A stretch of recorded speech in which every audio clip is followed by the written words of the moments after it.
One morning, there's the dead jellyfish of a used condom floating in the toilet. This is how Tyler meets Marla. I get up to take a leak, and there against the sort of cave paintings of dirt in the toilet bowl is this. You have to wonder, what do sperm think? This?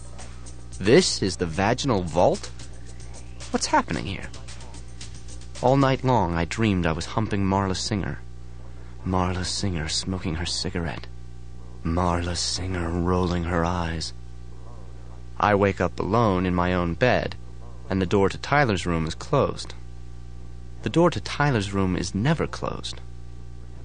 All night it was raining.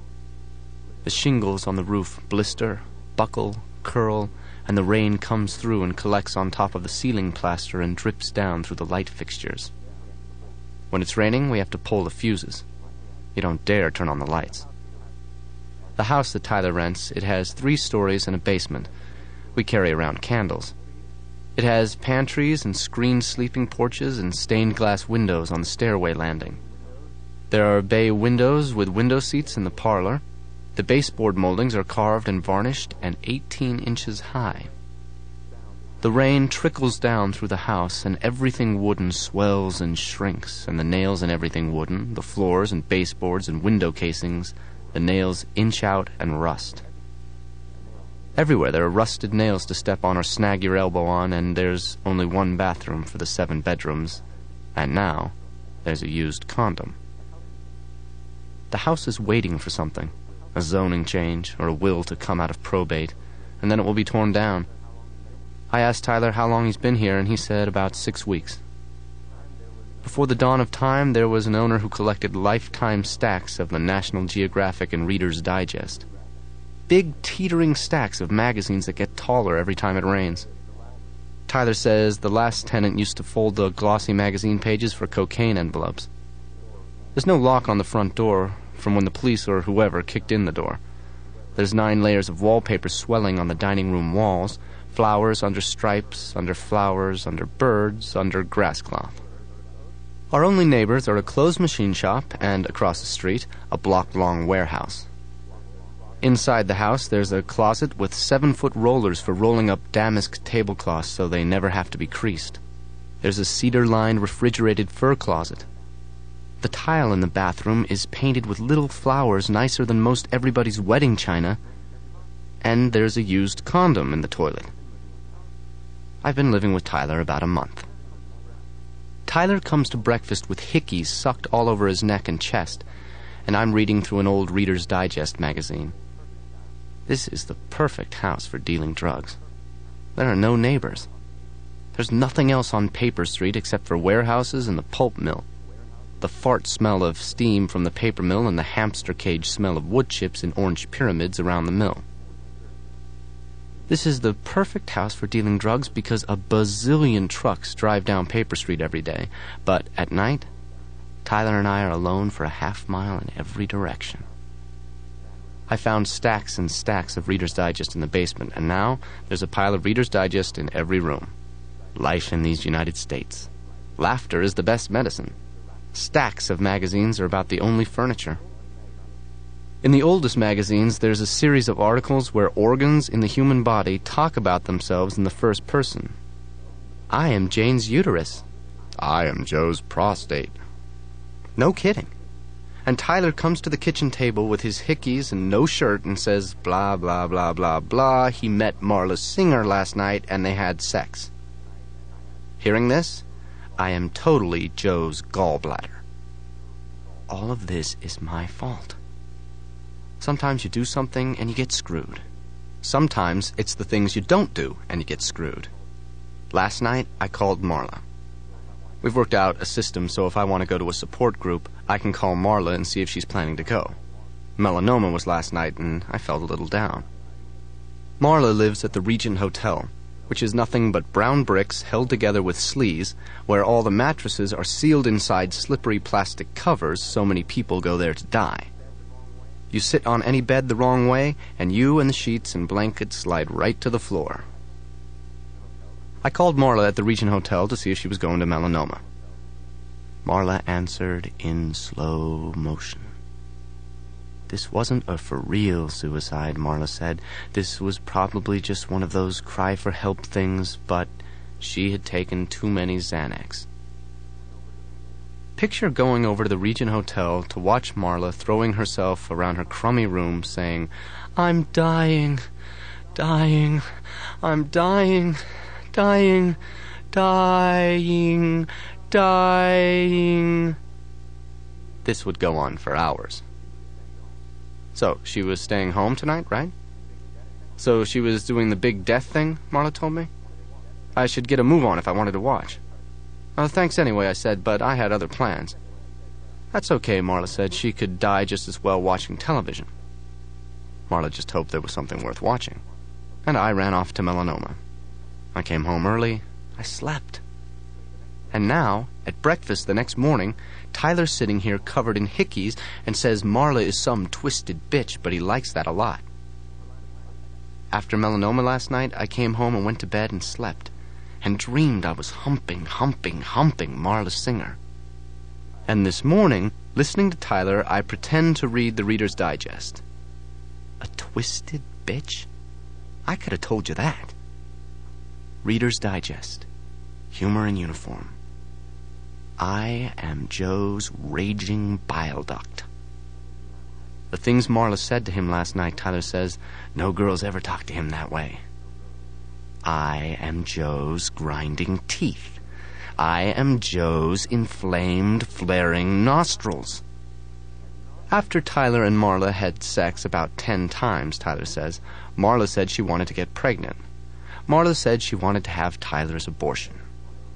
I am Joe's white knuckles. How could Tyler not fall for that? The night before last, Tyler sat up, splicing sex organs into Snow White. How could I compete for Tyler's attention? I am Joe's enraged, inflamed sense of rejection. What's worse is this is all my fault. After I went to sleep last night, Tyler tells me he came home from his shift as a banquet waiter, and Marla called him again from the Regent Hotel. This was it, Marla said. The tunnel, the light leading her down the tunnel, the death experience was so cool. Marla wanted me to hear her describe it as she lifted out of her body and floated up. Marla didn't know if her spirit could use the telephone, but she wanted someone to at least hear her last breath.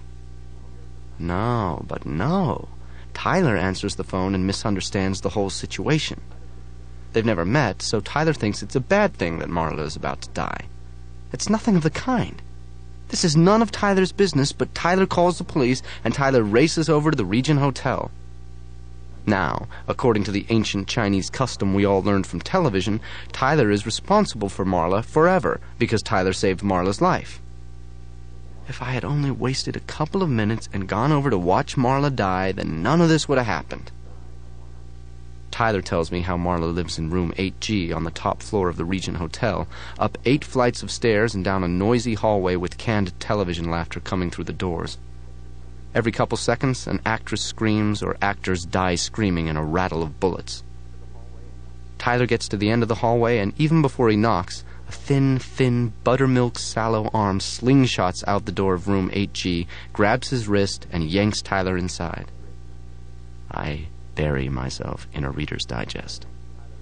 Even as Marla yanks Tyler into her room, Tyler can hear brake squeals and sirens collecting out in front of the Regent Hotel. On the dresser, there's a dildo made of the same soft pink plastic as a million Barbie dolls. And for a moment, Tyler can picture millions of baby dolls and Barbie dolls and dildos injection molded and coming off the same assembly line in Taiwan. Marla looks at Tyler looking at her dildo, and she rolls her eyes and says, "Don't be afraid. It's not a threat to you." Marla shoves Tyler back out into the hallway, and she says she's sorry, but he shouldn't have called the police, and that's probably the police downstairs right now.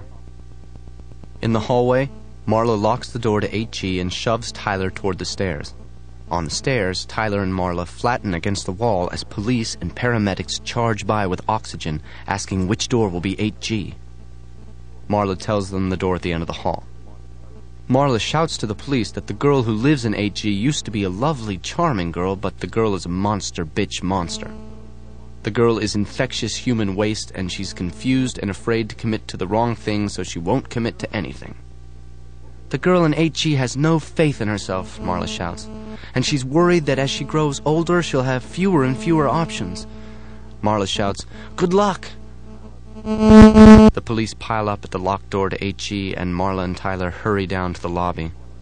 Behind them, a policeman is yelling at the door, "Let us help you, Miss Singer. You have every reason to live. Just let us in, Marla, and we can help you with your problems." Marla and Tyler rushed out into the street. Tyler got Marla into a cab, and high up on the 8th floor of the hotel, Tyler could see shadows moving back and forth across the windows of Marla's room. Out on the freeway with all the lights and the other cars, 6 lanes of traffic racing toward the vanishing point, Marla tells Tyler he has to keep her up all night. If Marla ever falls asleep, she'll die. A lot of people wanted Marla dead, she told Tyler. These people were already dead and on the other side, and at night they called on the telephone. Marla would go to bars and hear the bartender calling her name, and when she took the call, the line was dead. Tyler and Marla, they were up almost all night in the room next to mine. When Tyler woke up, Marla had disappeared back to the Regent Hotel. I tell Tyler Marla Singer doesn't need a lover. She needs a caseworker. Tyler says, "Don't call this love." Long story short, now Marla's out to ruin another part of my life. Ever since college, I make friends, they get married, I lose friends. Fine. Neat, I say. Tyler asks, "Is this a problem for me?" I am Joe's clenching bowels. "No," I say, "it's fine." Put a gun to my head and paint the wall with my brains. Just great, I say. Really. My boss sends me home because of all the dried blood on my pants, and I am overjoyed. The hole punched through my cheek doesn't ever heal. I'm going to work, and my punched-out eye sockets are 2 swollen-up black bagels around the little piss holes I have left to see through. Until today, it really pissed me off that I'd become this totally centered Zen master and nobody had noticed. Still, I'm doing the little fax thing. I write little haiku things and fax them around to everyone. When I pass people in the hall at work, I get totally zen right in everyone's hostile little face. Worker bees can leave. Even drones can fly away. The queen is their slave. You give up all your worldly possessions and your car and go live in a rented house in the toxic waste part of town where late at night you can hear Marla and Tyler in his room calling each other human butt wipe. Take it, human butt wipe. Do it, butt wipe. Choke it down. Keep it down, baby. Just by contrast, this makes me the calm little center of the world.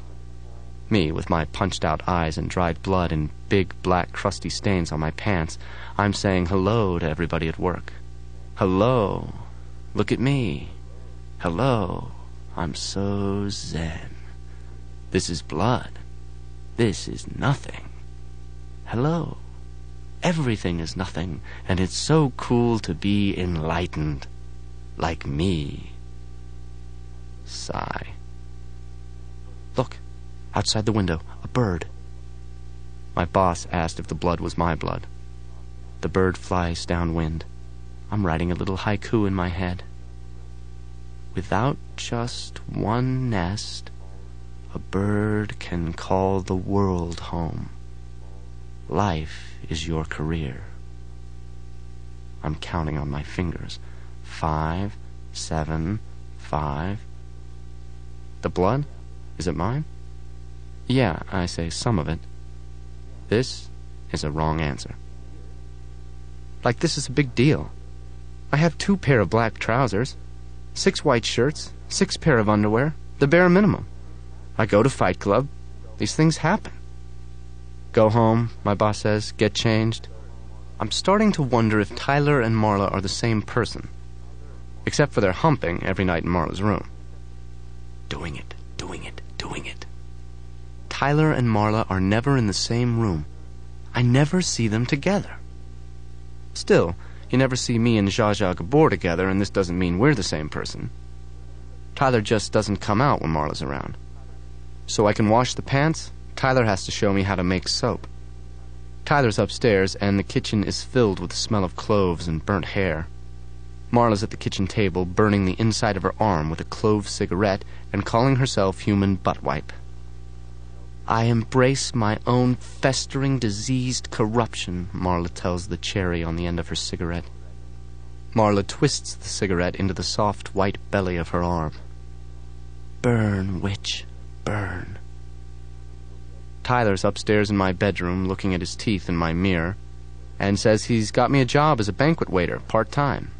At the Pressman Hotel if you can work in the evening, Tyler says. The job will stoke your class hatred. Yeah, I say, whatever. They make you wear a black bow tie, Tyler says. All you need to work there is a white shirt and black trousers. Soap, Tyler, I say. We need soap. We need to make some soap. I need to wash my pants. I hold Tyler's feet while he does 200 sit-ups. To make soap, first we have to render fat. Tyler is full of useful information. Except for their humping, Marla and Tyler are never in the same room. If Tyler's around, Marla ignores him. This is familiar ground. This is exactly how my parents were invisible to each other.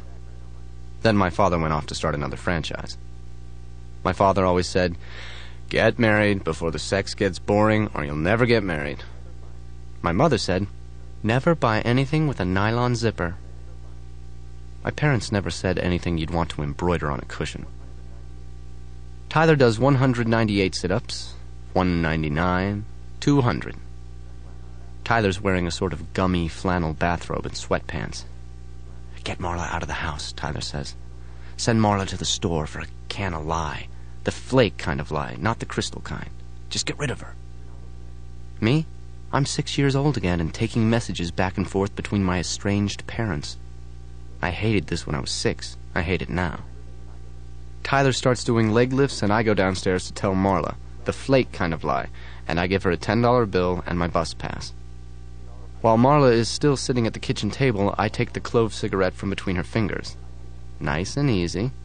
With a dishcloth, I wiped the rusty spots on Marla's arm where the burn scabs cracked and started to bleed. Then I wedge each of her feet into a high-heel shoe. Marla looks down at me doing my Prince Charming routine with her shoes, and she says, "I let myself in. I didn't think anyone was home. Your front door doesn't lock." I don't say anything. You know, the condom is the glass slipper of our generation. You slip it on when you meet a stranger, you dance all night, then you throw it away. The condom, I mean, not the stranger. I'm not talking to Marla. She can horn in on my support groups and Tyler, but there's no way she can be my friend. I've been waiting here all morning for you.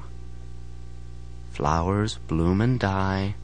Wind brings butterflies or snow. A stone won't notice. Marla gets up from the kitchen table, and she's wearing a sleeveless blue-colored dress made of some shiny material. Marla pinches the edge of the skirt and turns it up for me to see little dots of stitching on the inside. She's not wearing any underwear. And she winks. "I wanted to show you my new dress," Marla says. "It's a bridesmaid dress, and it's all hand-sewn. Do you like it? The Goodwill thrift sold it for $1. Somebody did all these tiny stitches just to make this ugly, ugly dress," Marla says. "Can you believe it?" The skirt is longer on one side than on the other, and the waist of the dress orbits low around Marla's hips. Before she leaves for the store, Marla lifts her skirt with her fingertips and sort of dances around me and the kitchen table, her ass flying around inside her skirt. What Marla loves, she says, is all the things that people love intensely and then dump an hour or a day after.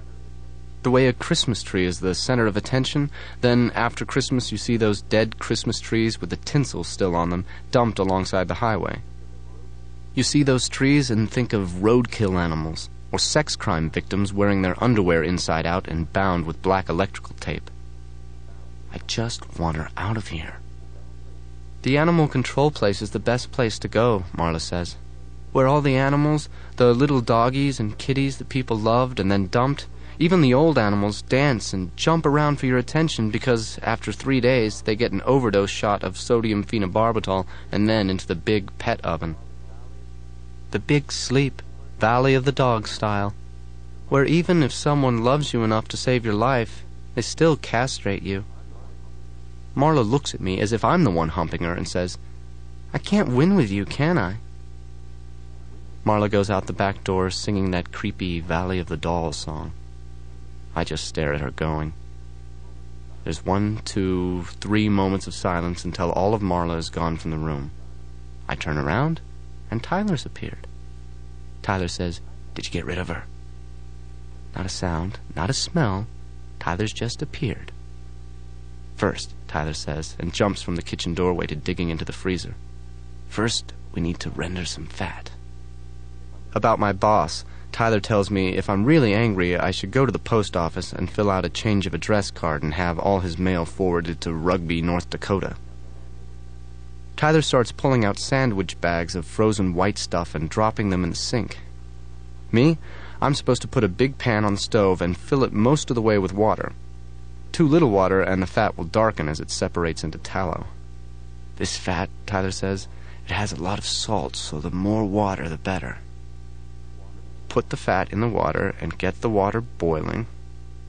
Tyler squeezes the white mess from each sandwich bag into the water, and then Tyler buries the empty bags all the way at the bottom of the trash. Tyler says, "Use a little imagination. Remember all that pioneer shit they taught you in Boy Scouts? Remember your high school chemistry?" It's hard to imagine Tyler in Boy Scouts. Another thing I'd do, Tyler tells me, is I could drive to my boss's house some night and hook a hose up to an outdoor spigot. Hook the hose to a hand pump, and I could inject the house plumbing with a charge of industrial dye, red or blue or green, and wait to see how my boss looks the next day. Or I could just sit in the bushes and pump the hand pump until the plumbing was super pressurized to 110 psi. This way, when someone goes to flush a toilet, the toilet tank will explode. At 150 psi, if someone turns on the shower, the water pressure will blow off the shower head, strip the threads, blam! The shower head turns into a mortar shell. Tyler only says this to make me feel better. The truth is, I like my boss. Besides, I'm enlightened now.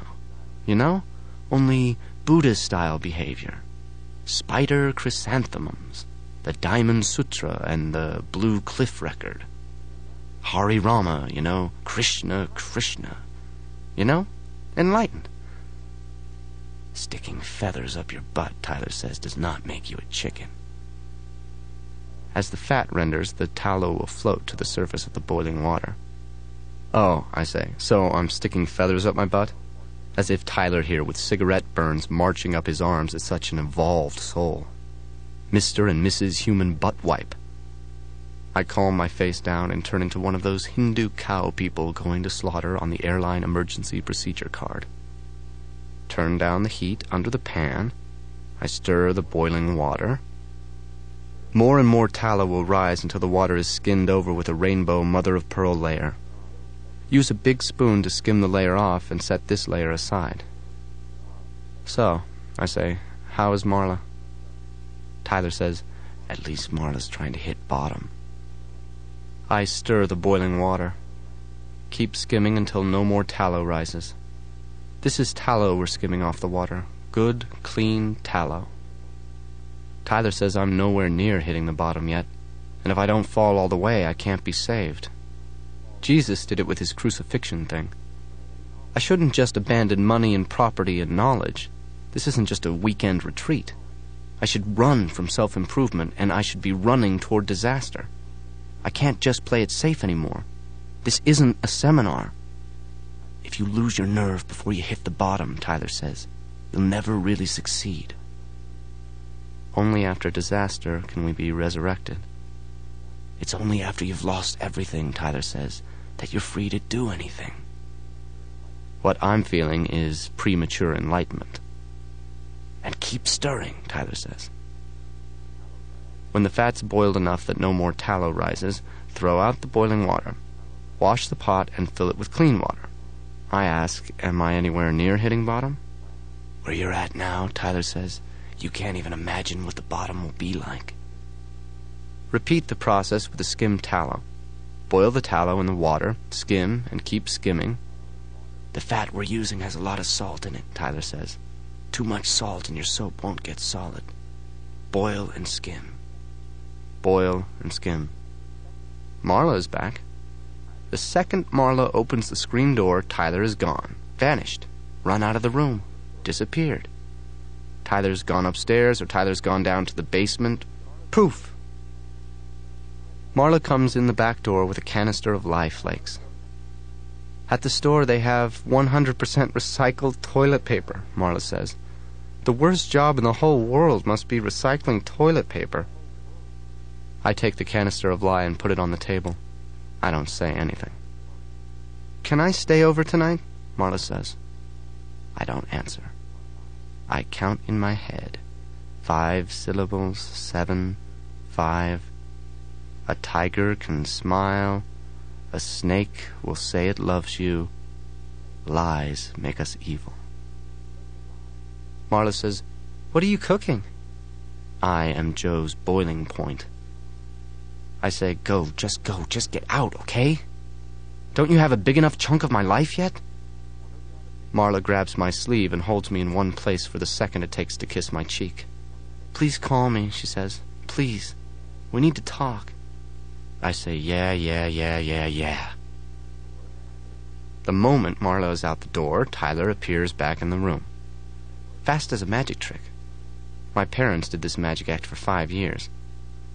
I boil and skim while Tyler makes room in the fridge. Steam layers the air and water drips from the kitchen ceiling. The 40-watt bulb hidden in the back of the fridge, something bright I can't see behind the empty ketchup bottles and jars of pickle brine or mayonnaise. Some tiny light from inside the fridge edges Tyler's profile bright. Boil and skim, boil and skim. Put the skimmed tallow into milk cartons with the tops opened all the way. With the chair pulled up to the open fridge, Tyler watches the tallow cool. In the heat of the kitchen, clouds of cold fog waterfall out from the bottom of the fridge and pool around Tyler's feet. As I fill the milk cartons with tallow, Tyler puts them in the fridge. I go to kneel beside Tyler in front of the fridge, and Tyler takes my hands and shows them to me. The lifeline, the love line, the mounds of Venus and Mars, the cold fog pooling around us, the dim bright light on our faces. I need you to do me another favor, Tyler says. This is about Marla, isn't it? Don't ever talk to her about me. Don't talk about me behind my back. Do you promise? Tyler says. I promise. Tyler says, if you ever mention me to her, you'll never see me again. I promise. Promise. I promise. Tyler says, now remember, that was 3 times that you promised. A layer of something thick and clear is collecting on top of the tallow in the fridge. The tallow, I say, it's separating. Don't worry, Tyler says. The clear layer is glycerin. You can mix the glycerin back in when you make soap, or you can skim the glycerin off. Tyler licks his lips and turns my hands palm down on his thigh, on the gummy flannel lap of his bathrobe. You can mix the glycerin with nitric acid to make nitroglycerin, Tyler says. I breathe with my mouth open and say, nitroglycerin. Tyler licks his lips wet and shining and kisses the back of my hand. You can mix the nitroglycerin with sodium nitrate and sawdust to make dynamite, Tyler says. The kiss shines wet on the back of my white hand. Dynamite? I say, and sit back on my heels. Tyler pries the lid off the can of lye. You can blow up bridges, Tyler says. You can mix the nitroglycerin with more nitric acid and paraffin and make gelatin explosives, Tyler says. You could blow up a building easy, Tyler says. Tyler tilts the can of lye an inch above the shining wet kiss on the back of my hand. This is a chemical burn, Tyler says, and it will hurt worse than you've ever been burned. Worse than 100 cigarettes. The kiss shines on the back of my hand. You'll have a scar, Tyler says. With enough soap, Tyler says, you could blow up the whole world. Now remember your promise. And Tyler pours the lye. Tyler's saliva did 2 jobs. The wet kiss on the back of my hand held the flakes of lye while they burned. That was the first job. The second was lye only burns when you combine it with water. Or saliva. This is a chemical burn, Tyler said, and it will hurt more than you've ever been burned. You can use lye to open clogged drains. Close your eyes. A paste of lye and water can burn through an aluminum pan. A solution of lye and water will dissolve a wooden spoon. Combined with water, lye heats to over 200 degrees, and as it heats, it burns into the back of my hand, and Tyler places his fingers of one hand over my fingers, our hands spread on the lap of my blood-stained pants, and Tyler says to pay attention, because this is the greatest moment of my life. Because everything up to now is a story, Tyler says, and everything after now is a story. This is the greatest moment of our life. The lye clinging in the exact shape of Tyler's kiss is a bonfire or a branding iron or an atomic pile meltdown on my hand at the end of a long, long road I picture miles away from me. Tyler tells me to come back and be with him. My hand is leaving, tiny and on the horizon at the end of the road. Picture the fire still burning, except now it's beyond the horizon, a sunset. Come back to the pain, Tyler says. This is the kind of guided meditation they use at support groups. Don't even think of the word pain. Guided meditation works for cancer. It can work for this. Look at your hand, Tyler says. Don't look at your hand. Don't think of the word searing or flesh or tissue or charred. Don't hear yourself cry. Guided meditation. You're in Ireland. Close your eyes. You're in Ireland the summer after you left college, and you're drinking at a pub near the castle where every day busloads of English and American tourists come to kiss the Blarney Stone. Don't shut this out, Tyler says. Soap and human sacrifice go hand in hand. You leave the pub in a stream of men walking through the beaded, wet car silence of streets where it's just rain. It's night, till you get to the Blarney Stone Castle. The floors in the castle are rotted away, and you climb the rock stairs with blackness getting deeper and deeper on every side with every step up. Everybody is quiet with the climb and the tradition of this little act of rebellion. Listen to me, Tyler says. Open your eyes. In ancient history, Tyler says, human sacrifices were made on a hill above a river. Thousands of people. Listen to me. The sacrifices were made and the bodies were burned on a pyre. You can cry, Tyler says. You can go to the sink and run water over your hand, but first you have to know that you're stupid and you will die. Look at me. Someday, Tyler says, you will die, and until you know that, you're useless to me. You're in Ireland. You can cry, Tyler says, but every tear that lands in the lye flakes on your skin will burn a cigarette burn scar. Guided meditation. You're in Ireland the summer after you left college, and maybe this is where you first wanted anarchy. Years before you met Tyler Durden, before you peed in your first creme anglaise, you learned about little acts of rebellion. In Ireland. You're standing on a platform at the top of the stairs in a castle.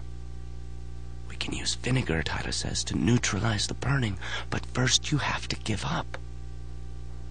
After hundreds of people were sacrificed and burned, Tyler says, a thick white discharge crept from the altar downhill to the river. First you have to hit bottom. You're on a platform in a castle in Ireland with bottomless darkness all around the edge of the platform, and ahead of you, across an arm's length of darkness, is a rock wall. Rain, Tyler says, fell on the burnt pyre year after year. And year after year, people were burned, and the rain seeped through the wood ashes to become a solution of lye. And the lye combined with the melted fat of the sacrifices, and a thick white discharge of soap crept out from the base of the altar and crept downhill toward the river. And the Irish men around you with their little act of rebellion in the darkness, they walk to the edge of the platform and stand at the edge of the bottomless darkness and piss. And the men say, "Go ahead. Piss your fancy American piss, rich and yellow with too many vitamins. Rich and expensive and thrown away." "This is the greatest moment of your life," Tyler says, "and you're off somewhere missing it." "You're in Ireland." "Oh, and you're doing it. Oh, yeah. Yes. And you can smell the ammonia and the daily allowance of B vitamins." "Where the soap fell into the river," Tyler says, "after 1,000 years of killing people in rain, the ancient people found their clothes got cleaner if they washed at that spot." "I'm pissing on the Blarney Stone." "Jeez," Tyler says. "I'm pissing in my black trousers with the dried bloodstains my boss can't stomach." "You're in a rented house on Paper Street." "This means something," Tyler says. "This is a sign," Tyler says. Tyler is full of useful information. Cultures without soap, Tyler says, they used their urine and the urine of their dogs to wash their clothes and hair because of the uric acid and ammonia. There's the smell of vinegar, and the fire on your hand at the end of the long road goes out. There's the smell of lye scalding the branched shape of your sinuses, and the hospital vomit smell of piss and vinegar. It was right to kill all those people, Tyler says. The back of your hand is swollen red and glossy as a pair of lips in the exact shape of Tyler's kiss. Scattered around the kiss are the cigarette burn spots of somebody crying. "Open your eyes," Tyler says, and his face is shining with tears. "Congratulations," Tyler says. "You're a step closer to hitting bottom." "You have to see," Tyler says, "how the first soap was made of heroes." Think about the animals used in product testing. Think about the monkeys shot into space.